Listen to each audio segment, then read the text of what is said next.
Bom dia, boa tarde ou boa noite para você que se encontra preferencialmente em casa nesses tempos de quarentena. Eu sou o professor Robson Gomes Filho e desejo que você seja muito bem-vindo, bem-vinda a mais uma aula do nosso canal História Online.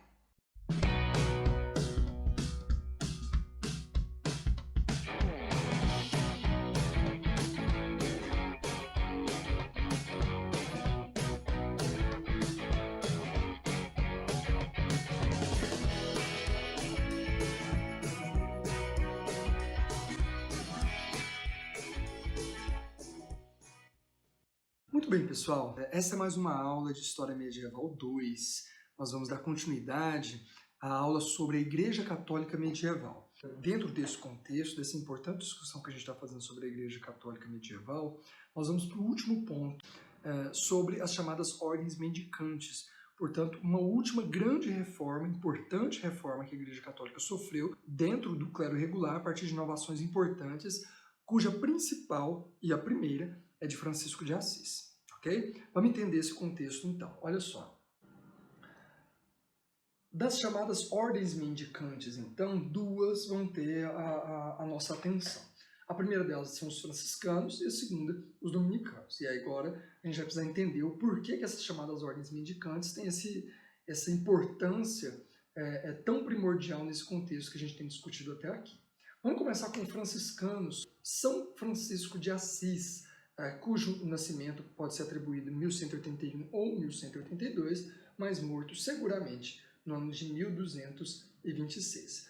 Francisco de Assis tem uma história conhecida no meio católico, mas vale a pena a gente retomar alguns pontos aqui, do Jérôme Bascher, da página 207, que diz o seguinte: Francisco de Assis foi filho de um rico mercador de Assis, que partiu para a guerra, Francisco partiu para a guerra no sul da Itália como cavaleiro, mas lá teve uma visão sobrenatural dissuadindo-o disso. Portanto, Francisco de Assis, para a gente começar, era rico, bastante rico, filho de um mercador em Assis, portanto, de um comerciante, de um burguês em ascensão financeira na cidade de Assis, na Itália, e parte para a guerra. Ele tem essa possibilidade de ir para a guerra como cavaleiro no sul da Itália, mas no caminho, ou durante a guerra, não se sabe exatamente, existem versões diferentes, ele teria sido dissuadido disso por uma visão que ele teria tido com o próprio Deus ou com o próprio Cristo. Okay?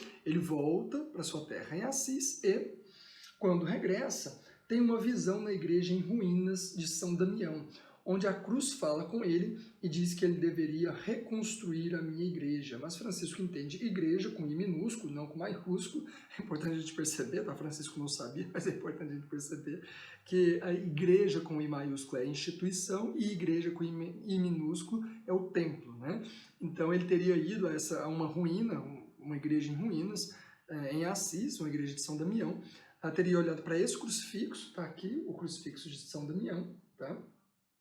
Esse é o crucifixo que ele encontra na igreja, e o crucifixo teria olhado para ele e falado: Francisco, vá e reconstrua a minha igreja, você deve reconstruir a minha igreja.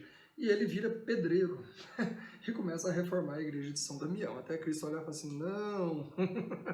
Ou seja, até ele entender, na verdade, que reconstruir a minha igreja era no sentido mais amplo do termo. Portanto, era uma reforma mais profunda na igreja enquanto instituição, e não virar pedreiro para reconstruir o templo de São Damião ali em Assis. Ok?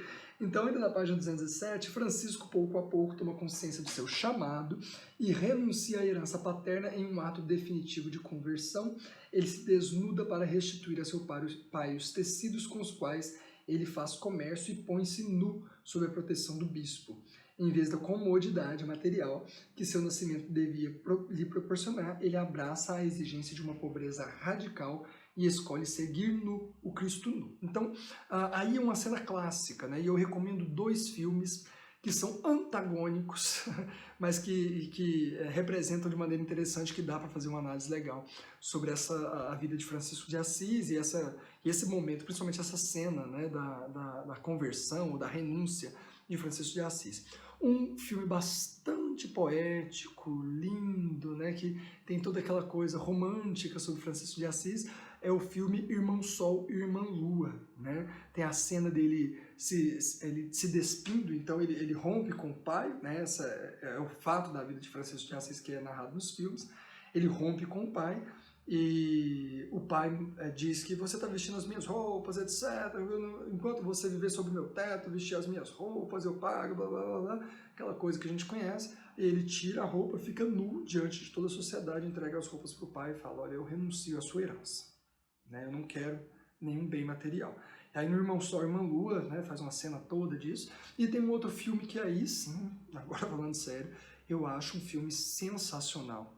Um filme que retrata Francisco de Assis com um olhar histórico, com um olhar muito profundo do ponto de vista psicológico, e é um filme muito legal, que se chama Francesco, né? Esse filme, sim, inclusive essa cena do julgamento de Francisco de Assis pelo bispo, pelo seu pai, mostra ele não como, no caso do Irmão Sol e Irmã Lua, com aquela cara, né, de eu renuncio, né, feliz, não. No filme Francesco, Francisco está angustiado por fazer o seu pai passar por aquilo, mas ele toma isso como um ato radical de conversão, né, dentro dessa perspectiva cristã, tá bom? Então recomendo aí, inclusive para assistir os dois filmes e fazer essa comparação, né, de como que um filme retrata de maneira lúdica até, né, de uma maneira romântica Francisco e Clara de Assis, e um outro que o faz de maneira muito séria, de uma maneira muito profunda, de uma maneira muito consistente, inclusive, do ponto de vista histórico, tá bom? E, antes que eu me esqueça também, sobre a vida de Francisco de Assis, tem um livro, uma das melhores biografias de Francisco de Assis que eu conheço, que é de Jacques Le Goff, né, um dos maiores historiadores medievalistas de todos os tempos.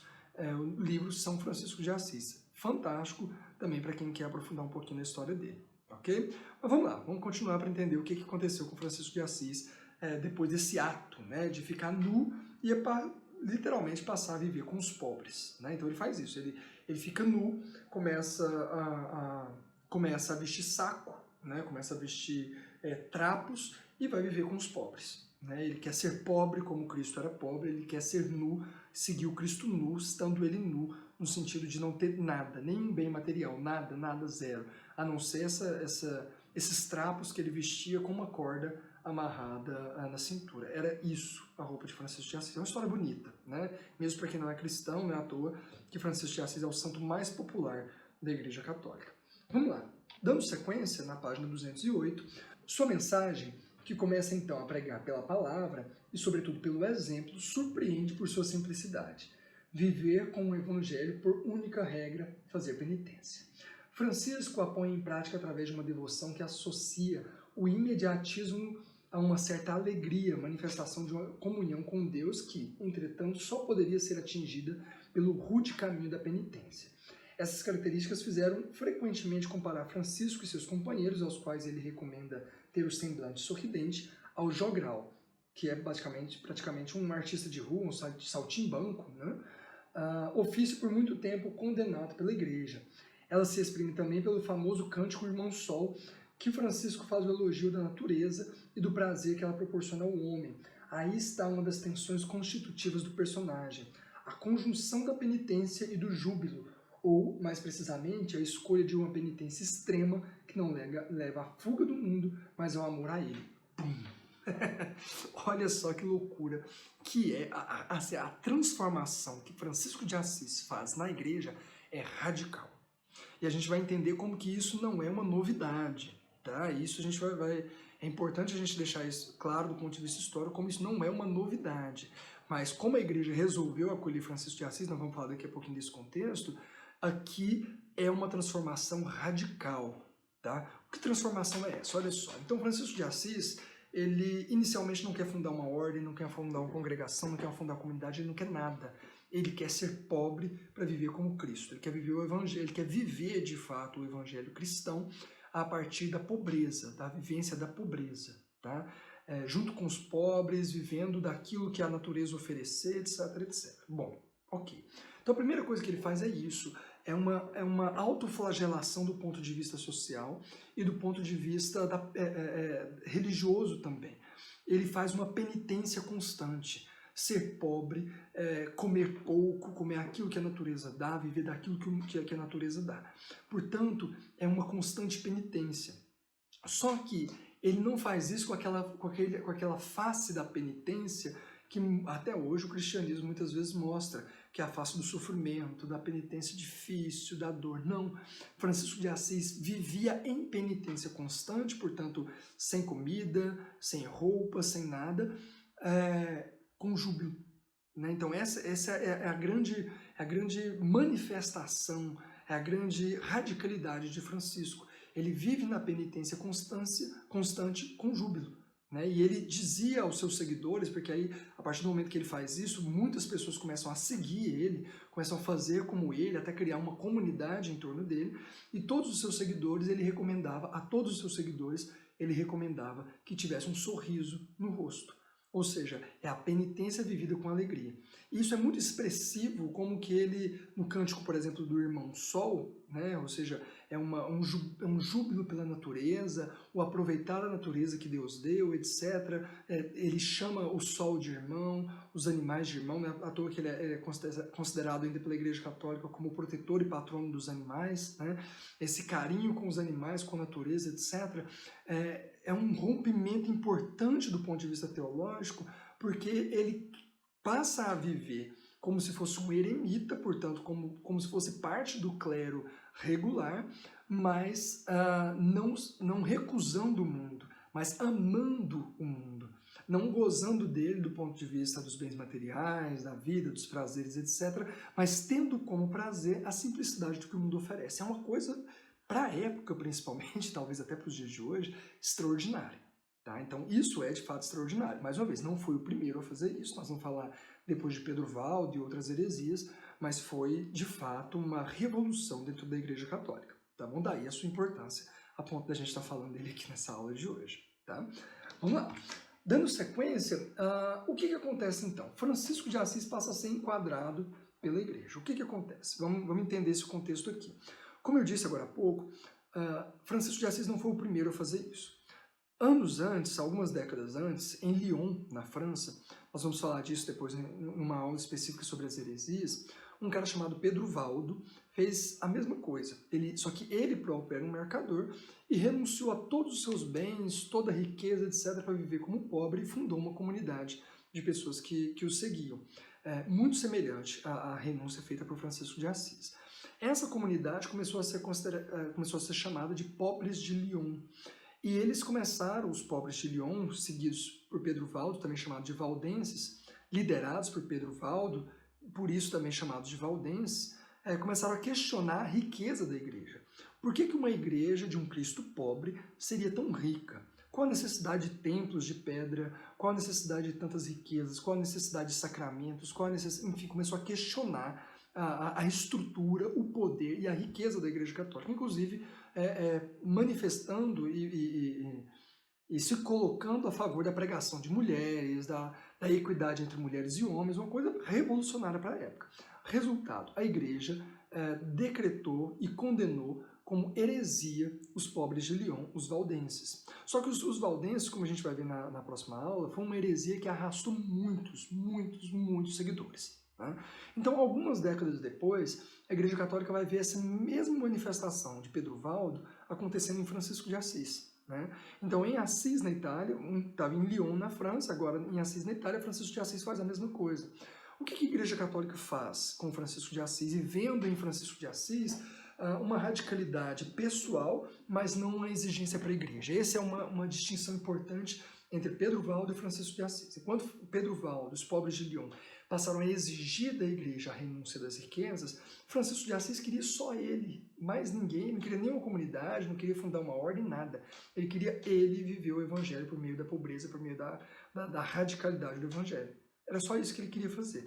Mas como ele começou a ter muitos seguidores, como muitas pessoas passaram a segui-lo e fazer como ele, ou seja, ele acabou se tornando uma liderança involuntariamente, a Igreja Católica o enquadrou. O Papa Inocêncio III, em 1209, o chamou, o convocou a Roma para obrigar ele a fundar de fato uma ordem e de fato a partir daí estar submisso à Igreja. Ou seja, Em outras palavras, a igreja enquadra Francisco de Assis de certa forma para que os fiéis que queriam viver essa radicalidade da pobreza vivessem, mas não exigissem da igreja, né? Olha só, vamos fazer essa leitura na página 208 sobre isso. Logo, Francisco encontra-se à frente de uma pequena comunidade que a instituição eclesial poderia julgar perigosa e incontrolável, como indica a primeira reação de Inocêncio III. Ela, no entanto, faz a escolha inversa e em 1209 o Papa é convencido, embora com reservas, a aprovar o modo de vida proposto por Francisco e lhe conceder o direito de pregar. Mas o desejo de enquadrar essa experiência de dar formas compatíveis com as estruturas de poder em vigor na Igreja conduz Honório III, um outro Papa, a exigir a redação de uma regra formal. Em 1221 é recusada, regula non bulata, até que novas modificações, atenuando ainda mais o radicalismo do projeto inicial, permitam finalmente sua aprovação em 1223, a Regula Bulata. Então, olha só, basicamente o que acontece? O Papa Inocêncio III vai aceitar Francisco de Assis, a sua pregação, a formação da sua comunidade, mas a igreja, especialmente com o Papa que sucedeu Inocêncio III, que é o Papa Honório III, vai obrigar Francisco de Assis a redigir uma regra. O que é uma regra? Significa que ele vai fundar, de fato, uma ordem religiosa, ou seja, instituída e submissa aos poderes, à hierarquia, à estrutura, ou seja, fazer parte, de fato, da estrutura de poder da Igreja Católica, e para isso ele precisava de uma regra, né? Então essa regra é o modo de vida, as regras que deve seguir um franciscano, ou seja, vai criar, de fato, a Ordem dos Franciscanos. Só que a primeira regra redigida por Francisco e seus seguidores, né, sob a liderança de Francisco, foi recusada pela igreja. Honório III achou radical demais. Não, isso é radical demais. Faz um trem mais simples aí, um negócio com menos radicalidade, faz um negócio mais tranquilo, que também não exija tanto assim nem de vocês, nem da igreja. Até porque, se exigisse demais de si mesmo, poderia pegar mal para a igreja, né? Como é que tem uma comunidade tão pobre que vive a pobreza do evangelho e o resto da igreja tão rica? Enfim, recusou, né? E aí obrigou Francisco de Assis a escrever uma nova regra, bem mais branda, bem mais tranquila, com menos exigência, etc, etc, e fundou, de fato, essa regra, a Regula Bulata, foi aprovada pelo Papa Honório III, e aí foi criada oficialmente, em 1223, a Ordem dos Franciscanos. Ok? Vamos continuar para ver a saga de Francisco de Assis, a que isso leva de fato. Olha só. O resultado disso foi uma crise, né? Francisco de Assis entrou em crise. Por que ele entra em crise, de fato? E aí é interessante como que desses filmes que eu citei, o Irmão Sol e Irmã Lua não retrata essa crise de Francisco de maneira, ao meu ver, do ponto de vista histórico, né? O cinema é livre, evidentemente, a arte é livre, mas não retrata isso de maneira tão honesta, né, tão profunda do ponto de vista psicológico como faz o filme Francisco, né? Francisco de Assis ele entra em crise porque ele não queria ser líder de uma comunidade, né? Ele não queria uma ordem religiosa, até porque uma ordem religiosa de todo modo ia contra os seus princípios, ia contra aquilo que ele queria, que era puramente viver a pobreza do evangelho, ser pobre como Cristo e viver daquilo que o mundo oferece. Uma vez que ele criou uma ordem religiosa, ele precisa de convento, ele precisa de comunidade, ele precisa organizar essa comunidade, ele precisa estruturar essa comunidade, enfim. Ele não queria isso, ele foi forçado a isso, e quanto mais ele é forçado a isso, mais ele começa a se retirar da comunidade, né? Ele começa a sair da liderança da comunidade e se isolar, até sofrer aquilo que a tradição cristã entende como sendo o estigmatismo. Tá? Vamos entender, olha só, página 208. À medida que a comunidade cresce, Francisco afasta-se das necessidades impostas pela direção espiritual e material de uma ordem. Em breve, renuncia a ser seu chefe e escolhe viver como eremita no Monte Laverna. Penitências e privações extremas acentuam-se em um esforço de aproximar-se ainda mais de Deus, até o ponto em que Francisco, doente, parece não ser mais do que uma ferida viva. Então, ele se afasta da comunidade. E aí, mais uma vez, recomendo demais o filme Francisco. As cenas são maravilhosas do sofrimento psicológico, da dúvida psicológica de Francisco de Assis, do que ele tinha feito da sua vida, o que ele tinha construído, né? Porque, mais uma vez, não era isso o seu intento primordial, não era isso o seu intento principal, tá? Ou pelo menos essencial. Mas ele se torna um eremita, então ele se isola no Monte Laverna, com poucos seguidores mais próximos, mas se isola, faz muita penitência, cada vez mais extrema, cada vez mais sofrida, até chegar ao ponto de ser chagado, segundo a crença cristã. Olha só, é nesse momento, em 1224, que a tradição situa um milagre da estigmatização, cuja descrição toma forma ao longo das sucessivas biografias de Francisco, como demonstrou Chiara Frugoni. Então, olha só, o que é o estigmatismo? O estigmatismo, pessoal, é quando acontece um milagre, o estigmatismo é um milagre dentro da tradição católica, em que a pessoa, o devoto, recebe de Cristo a dádiva dos seus ferimentos. Olha só que presente bacana, né? As chagas, né? Então, os furos nas mãos da cruz, o furo no peito, o furo das coroas de espinhos, o furo nos pés, etc. Então, a pessoa é chagada, né? Ela recebe esse presente, essa dádiva de Cristo, que seriam os estigmas de Cristo, portanto, as feridas de Cristo na cruz. E sentiria as dores do próprio Cristo. Olha só que presente legal. Mas, enfim, Francisco de Assis foi o primeiro na história a receber, segundo a tradição católica, os estigmas. Tá? E aí a gente vai ver as consequências disso. Mas olha só, eu trouxe para a gente ver a imagem representando os estigmas nas mãos de Francisco de Assis e as imagens do último, né, pelo menos que eu tenho notícia, estigmata da Igreja Católica, que é o padre Pio de Pietrelcina, tá? Italiano, sacerdote italiano, que viveu ali no século XX, na primeira para a segunda metade do século XX, e ele supostamente teria também as chagas de Cristo nas mãos, né? Então tá aqui uma foto do que seriam os buracos, né, de Cristo nas mãos dele. Segundo a tradição católica, ele sangrava litros por dia e o sangue com odor de rosas, né? Olha só. E tá aqui outra imagem dele também, celebrando a missa e com as mãos chagadas, né? Se é verdade ou não, eu não sei, e não cabe a mim também julgar, né? Mas enfim, fica aí uma informação interessante. Mas sobre os estigmas de Francisco de Assis, vale a pena a gente ainda fazer uma reflexão, página 210. Segundo a Legenda Maior, pessoal, é a obra, né, a principal obra contendo a vida de todos os santos da Igreja Católica, tá bom? Que é escrita desde o período medieval, inclusive. Que Boaventura, superior geral da Ordem Franciscana, redige em 1263 e impõe como única versão autorizada, olha só, tudo a ver com o franciscanismo, a ponto de ordenar a destruição das narrativas anteriores, em particular as duas vidas redigidas por Tomás Celano. Francisco teria tido uma visão divina sob a forma híbrida de um serafim e de Cristo na cruz. 5 chagas da paixão teriam sido impressas no seu corpo, ainda visíveis quando da sua morte. Tal milagre, totalmente inédito e reconhecido pelo papado somente em 1237, provoca vivas polêmicas. Muitos contemporâneos permanecem incrédulos ou mesmo hostis a uma inovação quase escandalosa, que põe Francisco excessivamente alto aos seus olhos, até o momento em que outros santos, a começar pela dominicana Catarina de Siena, imitam seu exemplo e reduzem assim o seu excessivo privilégio. É que o alcance da estigmatização não deixa dúvidas a ninguém. Para Boaventura e os franciscanos que constituíram os promotores do milagre, ele transformava Francisco em um santo perfeito, quase angélico, e era a realização lógica de uma vida devotada à imitação de Cristo. Recebendo as marcas mais eminentes do sacrifício divino, Francisco identificava-se em sua própria carne com o Salvador. Ele se tornava um segundo Cristo, vivendo novamente entre os homens um outro Cristo, segundo a expressão de Boaventura.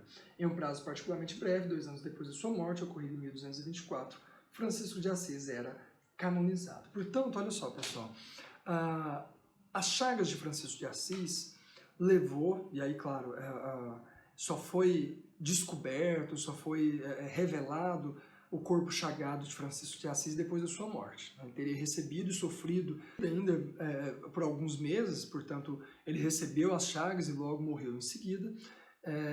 Teria sofrido por alguns meses chagado, etc., os estigmas, e depois da sua morte, esse milagre teria sido espalhado aí pelos seus seguidores mais próximos, pelos franciscanos. Mas o fato é que se tornou quase que escandaloso, porque nunca se tinha ouvido falar de algo assim na Igreja Católica. E logo uma série de outros santos, como Santa Catarina de Siena, uma dominicana, e depois disso uma série de santos ao longo da história vão ser chagados também, como é o caso de Santa Rita de Cássia, como o Padre Pio de Pietrelcina, que também foi canonizado, enfim, como sendo o estigma uma marca indelével e inquestionável da santidade de uma determinada pessoa, né? Dando sequência, após a morte de Francisco de Assis é que a coisa degringola, de fato. Então, após 1224, olha só, ele é portador de uma mensagem que, de um modo, corresponde às aspirações do seu tempo, a insistência sobre a encarnação e a imitação de Cristo, mas cujo radicalismo evangélico é, em parte, inassimilável pela Igreja. Era então lógico que a história da ordem franciscana fosse marcada, ao menos durante um século, por violentos conflitos entre uma corrente espiritual, partidária de uma fidelidade rigorosa ao fundador, e os conventuais, defensores de uma acomodação às regras da instituição eclesial. Então, olha só, pessoal, a partir de 1224, quando Francisco de Assis morre, chagado, o que vai se fazer com o seu carisma, né? O que vai acontecer com a sua comunidade? Basicamente, ela entra em conflito. Porque parte dessa comunidade queria se tornar de fato uma ordem religiosa como qualquer outra, chamados conventuais ou conventualistas, portanto viver dentro de um convento, seguir uma regra conventualista, receber as ofertas, as doações, etc., que os leigos fizessem, etc., etc., como toda e qualquer ordem se tornar poderosa e rica. Uma outra ala, chamada espiritualista, queria seguir rigorosamente o seu fundador, portanto, viver na pobreza junto com os pobres. Nem precisa ir muito longe para dizer qual dessas duas que venceu, né? Evidentemente a conventualista. Mas, de fato, nos primeiros anos após a morte de Francisco de Assis, a gente pode dizer praticamente no primeiro século, houve esse racha, houve esse conflito a ponto dos espiritualistas serem condenados depois como heresia, óbvio, porque o radicalismo franciscano não cabia dentro da igreja, embora a igreja tenha acolhido como uma forma, inclusive, de se salvaguardar a si mesma das heresias que impunham à Igreja Católica uma pobreza muito maior do que a que Francisco de Assis fazia, que era muito mais pessoal, como a gente disse agora há pouco, ok? Então, olha só, a interpretação da vida de Francisco, imposta por Boaventura, e evidentemente São Boaventura é o principal ícone dessa vertente conventualista, é uma clara vitória dos últimos, portanto, os conventualistas, antes mesmo que a disputa se concentre sobre a questão da pobreza, exigência absoluta para os espirituais, que argumentam que Cristo jamais havia possuído algo. No entanto, no início do século XIV, foi necessário ou aceitar uma maior moderação para se manter na comunidade da ordem, ou derivar para a heresia, como fazem os fraticelli. Ao final desse processo tumultuoso, a figura de Francisco terá sido, então, integrada à instituição eclesial e finalmente posta a seu serviço. Então, no final das contas, esses espiritualistas acabaram derivando para uma heresia, os fraticelli, condenada pela igreja, e o que sobrou da comunidade franciscana, dos franciscanos hoje, é aquilo que a Igreja Católica adaptou à sua estrutura de poder, né? Então é uma ordem ainda hoje que tem a sua importância, uma das mais importantes, mais poderosas e ricas, inclusive, da Igreja Católica, derivando entre os capuchinos, frades menores, etc., etc., mas o fato é que os franciscanos, nem de longe, seguem a radicalidade de Francisco de Assis, né? É o mal das lideranças que, de uma maneira ou de outra, não conseguem derivar o seu carisma para além da sua própria morte. Mas vamos lá. Dando sequência, então, essa é a história de Francisco de Assis e a ordem dos franciscanos, como essa primeira chamada ordem mendicante, e a segunda dos dominicanos, bem mais rapidinho aqui, mas também não de pouca importância. A ordem dos dominicanos foi fundada por São Domingos de Guzmán, ou de Guzmán, era espanhol, nascido em 1170 e morto em 1221. Ele nasceu em Calaruega, do reino de Castela, em uma pequena família aristocrata, portanto, era um nobre, São Domingos de Guzmán. Foi canonizado em 1234, portanto, 13 anos após sua morte. Era um eclesiástico de carreira, portanto, ele fazia parte, desde o começo, ao contrário de Francisco de Assis, ele desde o começo fazia parte da estrutura eclesiástica da igreja, do clero de fato. É importante a gente lembrar que Francisco de Assis nunca foi ordenado padre, portanto ele nunca fez parte do clero de fato, né? Foi forçado a fazer parte do clero como membro de uma ordem religiosa que ele nem queria fundar. Mas Domingos de Gusmão não, já era padre, portanto fazia parte do clero, da estrutura de poder formal da Igreja Católica. Ele se consagrou ao combate aos cátaros, a gente vai falar também dos cátaros, é uma das principais heresias medievais também, tá? Então o Domingos de Gusmão se consagrou e dedicou a sua vida ao combate às heresias, especialmente aos cátaros, quando viaja ao sul da França.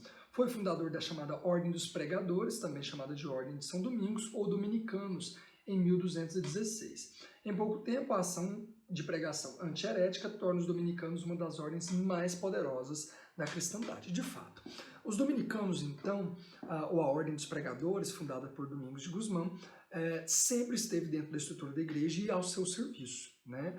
A principal tarefa, a principal incumbência dos dominicanos era o combate às heresias. Portanto, não é à toa que basicamente os inquisidores, portanto aqueles que dentro da Igreja Católica tomaram a liderança dos processos inquisitoriais, eram praticamente todos dominicanos. Tá? Daqui a pouquinho a gente vai ver a ligação entre essas duas ordens e entender por que as duas se chamam de mendicantes. Ok? Mas vamos lá, em sequência. Página 212. O percurso do fundador castelhano não se parece em nada com o do Santo de Assis. Ele é, como eu disse, né, logo de início, estreitamente ligado à instituição eclesiástica e, em particular, à luta contra a heresia. De resto, os dominicanos tornar-se-ão especialistas nas tarefas inquisitoriais e assumirão com orgulho essa função, considerando-se os cães do Senhor, dominicanes, né, de acordo com o jogo de palavras, que o seu nome permite no latim. Por isso os dominicanos ainda hoje são chamados de dominicanes, né, que significa cães do Senhor, porque nessa ideia de que era eles que ladravam literalmente, que combatiam, que caçavam os hereges. Né? Os dominicanos também orientam imediatamente suas atividades para o estudo e o esforço intelectual indispensável para argumentar a serviço da igreja. Qual é o carisma? Qual que é a característica dos dominicanos? Estudar bastante para defender a igreja contra os hereges. Basicamente isso. É para isso que existiram, né, que foram fundados os dominicanos. Hoje, evidentemente, pessoal, seja os franciscanos, dominicanos, essas ordens, de uma maneira geral, exercem outros tipos de serviço dentro da Igreja Católica. Tá? Então a gente está falando do contexto de criação. Então o carisma dos dominicanos, de uma maneira geral, é esse. É a pregação apologética da Igreja Católica. Ok? E aí, para a gente entender um resumo, para a gente entender o que são as ordens mendicantes. Tá? Antes de ler o resumo, para ficar um pouco mais claro, o que liga os dominicanos aos franciscanos? O que eles inovam e por que a gente chama de ordens mendicantes? Primeiro, mendicantes porque tanto os dominicanos quanto os franciscanos começam com a regra de nada possuir. Depois tudo possui. Mas enfim. Agora, eles são inovadores de fato porque faz parte de um clero regular, portanto não é um clero secular, mas que ao invés de sair do mundo, ao invés de buscar a fuga do mundo isolando-se no mosteiro ou no convento, eles passam a exercer o seu carisma dentro do mundo. No caso de Francisco de Assis, sendo ele atuando com os pobres, junto com os pobres, né? Sendo pobre com os pobres, e no caso de Domingos de Gusmão, na pregação e no combate direto aos hereges e às heresias. Portanto, são ordens religiosas, é um clero regular que não se isola do mundo, portanto não é extramundano, mas intramundano. Ou seja, é um clero regular que não foge do mundo, mas o encara e exerce o seu carisma dentro do mundo. Essa é a principal característica que resume as chamadas ordens mendicantes. Ok? Agora, na leitura, página 213, o sucesso das duas ordens que são chamadas mendicantes, pois elas querem, em seus inícios, nada possuir e viver apenas de dons de caridade, estende-se logo a toda a cristandade. Os frades pregadores, caracterizados por sua vestimenta branca, recoberta por um manto negro, são cerca de 7.000 por volta de 1250, e dispõem de 700 conventos no fim do século XIII, enquanto os franciscanos, também chamados de frades menores, em razão de sua humildade, vestidos com um hábito de lã crua ou bege, nem pintado, nem embranquecido, e reconhecidos como Francisco de Assis pela simples corda com um nó atada à sua cintura, são talvez 2.500 por volta de 1250 e repartem em cerca de 1.600 estabelecimentos meio século mais tarde. Ou seja, a gente está falando aqui do crescimento basicamente de 1224, quando morre Francisco de Assis, de uma comunidade de certa forma pequena, mas expressiva, barulhenta pelo menos para a Igreja Católica, a 1.600 conventos praticamente entre 1250 e 1300. Portanto, em menos de meio século de fundação, já passou a 1.600 conventos. Por mais, e aí é interessante que por mais que Francisco de Assis tenha se adequado aos moldes da igreja, portanto perdido, né, ele e a sua comunidade, perdido o seu carisma original, perdido as suas características mais radicais do início, o fato é que é uma ordem que ganha muitos adeptos. Muitos santos canonizados são franciscanos, né, como por exemplo Santo Antônio de Pádua ou Santo Antônio de Lisboa, que é o mesmo personagem e que era franciscano também. Porque justamente existe um crescimento muito expressivo, absolutamente expressivo dessa ordem, também no caso da ordem dos pregadores dominicanos, mas principalmente dos franciscanos, em um curto espaço de tempo. Pessoas talvez tentando viver a pobreza, a radicalidade do evangelho, mas por outro lado, essa radicalidade muito abrandada pela própria estrutura de poder imposta pela Igreja Católica. Ok? Outras ordens mendicantes de menor importância também surgem, né, mas o Concílio de Lyon II, em 1274, limita seu número a 4. Além dos franciscanos dominicanos, trata-se dos carmelitas, ordem fundada em 1247, e dos eremitas de Santo Agostinho, ordem criada em 1256. Cada ordem sob direção de superior geral e de responsáveis provinciais é dotada de uma coesão muito mais forte que as redes monásticas anteriores. Cada uma delas conta, além do seu ramo masculino, com um componente feminino, como a Ordem das Clarissas, fundada por Santa Clara de Assis, associada aos franciscanos, e uma ordem terceira, na qual são acolhidos os laicos que desejam viver devotamente. Então, boa parte dessas ordens mendicantes, como os carmelitas, por exemplo, criados nesse mesmo contexto, após Francisco de Assis, tem essa característica. Então, abrem alas femininas, o caso que acontecia nos monastérios, mas com muita restrição, né, as chamadas monjas. Aqui, essas comunidades também abrem alas femininas, como é o caso das clarissas ou claretianas, que são fundadas por Clara de Assis, uma das seguidoras mais próximas de Francisco de Assis. Ou também, além disso, além da ala feminina, as chamadas ordens terceiras, que são leigos que resolvem viver o carisma dessas ordens, dessas congregações, seja dominicanos, franciscanos, carmelitas, agostinianos, etc., só que vivendo no mundo, na sua vida social normal, mas que ainda hoje existe, inclusive, são leigos, portanto, não são parte do clero regular, mas fazem parte da ordem franciscana, dessa chamada ordem terceira ou ordem dominicana, enfim, de congregações e ordens em geral, tá bom? O ideal de pobreza associado à humildade, à penitência, é a característica primeira das ordens mendicantes, mas, como todas as outras aventuras monásticas anteriores, esbarra no paradoxo do sucesso, que leva à multiplicação dos dons e à acumulação de bens. Se as ordens tradicionais impunham que cada monge não possuísse nada a título individual, mas aceitavam doações feitas à instituição, as ordens mendicantes, preocupadas em dar sentido ao ideal de pobreza, recusavam essa opção. Mas logo precisam forjar a teoria segundo a qual os bens recebidos por elas são propriedades do Papa e que a ordem tem apenas o seu uso e que os franciscanos espirituais não deixam de denunciar como uma ficção hipócrita. Portanto, boa parte das ordens monásticas surgem assim, né? O ideal de pobreza, ou se não de pobreza, o ideal de não possuir nada, né? O clero, de uma maneira geral, não possui nada. Mas eu não possuo nada enquanto padre individual no meu nome, mas tudo pertence à instituição, e tudo eu gozo em nome da instituição, né? É o problema de boa parte das ordens. Os próprios mendicantes inicialmente recusaram essa ideia de que os bens não pertencem a mim, mas pertencem à instituição. Só que logo, como o Jérôme Bachet mostra, isso foi forjado de outra maneira, né? Então, os bens pertencem ao Papa, né? A gente só está aqui usufruindo desses bens, etc., em nome do Papa. Já não é a instituição, mas é o Papa. Ou seja, é uma hipocrisia, né? Como os próprios espiritualistas franciscanos denunciaram por muito tempo, até serem condenados como hereges. né? Por fim, o século XII já havia visto certa aproximação entre regulares e seculares, mas os mendicantes dão um passo suplementar instalando-se no coração das cidades. Esses estranhos regulares urbanos e pregadores são, de resto, chamados de frades, não monges. E aí uma questão importante, tá?